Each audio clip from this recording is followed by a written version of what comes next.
I mean, listen, I'm with you. Progress is the game of the game. If you only shoot for perfection, you're only shooting yourself in the foot. I agree. Progression is should be the name of the game.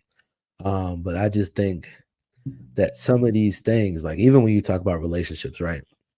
I think that sometimes you realize that people are going to go after the path of least resistance. Mm-hmm. And then also you got the caveat of this person wasn't doing this before you met them. If she ain't Mm-hmm. cooked before, why all of a sudden you want her to cook now, even though you got reasoning and stuff like that? It's like, listen, why are we even arguing about something that I can just get somebody else to do? Because well, that's another thing that we got. The issue now is that everything that a man or a woman can do, you can outsource it. The reason why she going to McDonald's is because she worked all day, and it's faster to grab McDonald's than it takes for her to actually make a meal. You know what I'm saying? So it's just Why like, gotta be McDonald's though? well, I mean, I'm with you, but there's some people that love McDonald's. I can't stand McDonald's. There's only two restaurants, fast food restaurants, that I'll pull up to a drive-through and I'll go to. There's Chick-fil-A, which apparently is full with GMOs, and then there's Cookout. Right? That's it. These are the I ain't been only to two Cookout in a minute. things. There's only two things I go to, and I rarely go to those. Everything else makes my stomach sick. I can't imagine even going back to McDonald's unless it's breakfast. And Burger King is so off the rails. I don't even know why anybody still go there, right? But it's just like when you see all of these different options as far as like takeout and stuff like that. To me, if you're going to any fast food restaurant or a sit down restaurant or the grocery store, all of these things cost relatively the same. The problem is that when you spend the same amount of money at the grocery store that you would spend out to eat, it might still hurt a lot, and all you got was three things, but you can make more meals from the $15 you spent at the grocery store than you could at the $15 you spent at the restaurant. You get one serving versus you might get two or three if you're budgeting correctly when you're going to the thing. But yeah. So I think that translates to life, right? If either you do all the hard work in the beginning, grocery shopping, food prepping and meal prepping, so that you have those additional meals, or you wait to the last minute and you get it done. It's easy to procrastinate with a lot of stuff. I get it. I procrastinate a lot too.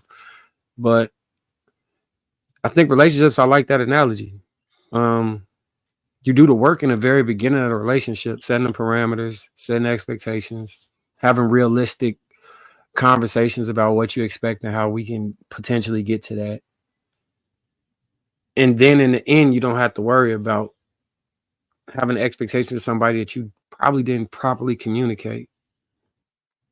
And now you're dealing with the backlash of missed expectations and anger based off of that, which turns into a fight because you didn't set a clear parameters for how you would engage when it was conflict. And now y'all broke up. For you to start over again. A lot of times people tell me I'm not doing all of that. I'll talk to somebody, I'll be like, man, just do. That's too much work. I'm not doing all of that. The truth is, you're going to do way more work because you're not going to do it in the beginning. You're going to do all of this work in the end trying to fix the relationship. It's not going to work. You're going to start over, say, I need a person that's already complete, that's already done, that doesn't need to be worked with, get into that same cycle, start over, get into that same, and it's going to keep happening until you decide, hey, I'm going to put the work in on the front end, and then the back end, we can smooth sail. But because people refuse, they're going to be doing way more work than me, way more work than the person that put the work in the very beginning. Because now we just maintaining things and trying to get it better versus this motherfucker. You know what I'm saying? Like, oh, this motherfucker. Now you bringing this motherfucking energy into the house, and now she like this motherfucker. Now these two motherfuckers is looking at you like, oh, now y'all just can't get along. You know, you know that. Oh, this. Hey, listen, You man. know when you get people get in a relationship. So, and the reason I say it'll work, it is that regards to be because my wife had one boyfriend before I met her. and they fault. She didn't cook. All the stuff that didn't happen then happens now. Why? Because it's a process to get to that point. And I'm saying you can replicate that process. It might not be to the same result, but with the person, that if a person to go on a date with you and potentially like you can replicate the same result. Man, she only had one guy before you? That's crazy. Yeah. That so we got a lot of teaching to do, man. That's how you get them. Because when people be like, "Oh, women hoes," I'm like, yeah, that's partially true, but the way you get around. So, all right. No, before we end this show, I didn't Mike, see that. No, what I mean is that Mike, they're before we end this show, I got a question for you. yeah. Is the gender war over? Yes, it actually is. Who It won? actually is. And I'm trying to we both lost. We both lost. Nobody got what they wanted at the end. Everyone lost. That's usually what happens in American wars, which is ironic. No, we both lost. The community died. It died. Nobody gained anything. Children suffer. I what is this, Generation A? Who would he call it people now? I think it's so bad I realized that Hamp had a show where it was like 21-year-olds and shit. I was like, oh yeah. We shit over. Everybody lost. They sound just like the 35-year-olds. And I was like, oh damn, this is bad. So that show was like 5 hours too. So I was hearing all of the social norms and he got a degree. I was like, oh fuck. I was like, we're it's done, it's toast. But what was I saying before the gender war comment? Because I'm tired of shit. Oh no. Yeah, did I call all women hoes? I didn't mean it's partially true. What I meant was when dudes would be like, all women hoes though, I can't trust any woman, and because dudes are scared to get hurt. I don't think the people use that. But like men are trying to discriminate a little better because they're afraid to get hurt. Everybody's afraid to get played for a fool out here in these streets. All right. And I said, do it the way I did it. You have to find a woman that was a serial monogamist. That's your best chance. It's like, and it's a great thing. She's always been relationship focused, right? So, and then you got to validate it somehow. That's and it's usually better if you knew the woman, through that long period where you always somehow ran into her. You can always validate, like she was with this dude. Like damn, like 4 years. Then she met me. Like so that's what I tell dudes now. Otherwise, you don't know what the hell you getting out of it. All right, beautiful people. We are about to shut it down. Quick. You see their faces? They couldn't wait to shut us the fuck up. Like they look, y'all were talking with y'all like, okay. I'll start. I learned just now, like with Marcus, to exude more patience and increase positive reinforcement to get the results that I want.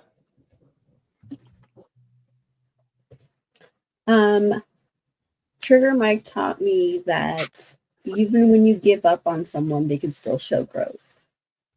So I appreciate you hanging up the gender war general hat. That was not a shot. That was a genuine compliment. I really thought you were going to do it. I'm really proud that you did.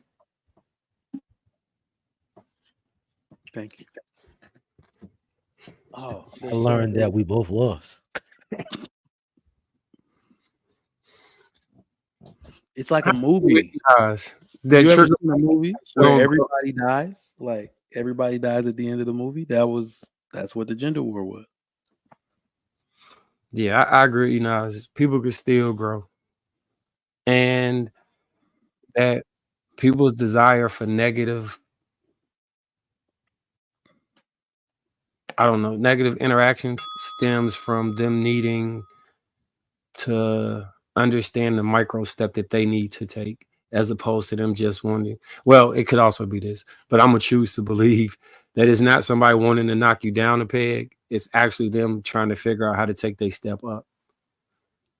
Now that may be me over implying optimism, but I'm gonna choose to believe that. Not regarding HD. I'm saying in general. All right, pull up it. Do we have any extra other super chats before we close out? No, I didn't go. I didn't go. Oh, my bad. My bad, Yeah. Mike. Go ahead.